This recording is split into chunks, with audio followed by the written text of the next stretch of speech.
মা মঙ্গলচণ্ডী ত্রিপুরা রাজ্যের রাজ মন্দিরে আমরা বৈশাখ মাসের প্রত্যেক মঙ্গলবার এখানে আসি। আমাদের পরিবারের সুখ শান্তি, আমাদের রাজ্যের সুখ শান্তি, দেশের সুখ শান্তি, মায়ের আশীর্বাদের জন্য, মায়ের মঙ্গল কামনার্থে আমরা এখানে আসি।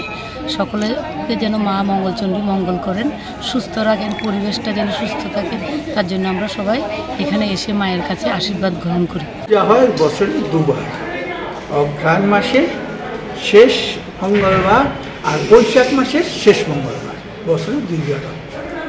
এটা রাজার নিজস্ব প্রতিষ্ঠিত নিজস্ব, এটা রাজার মানে মঙ্গলচণ্ডীর যে এটা একদম নিজস্ব, এটা কোনো সরকারি বা না।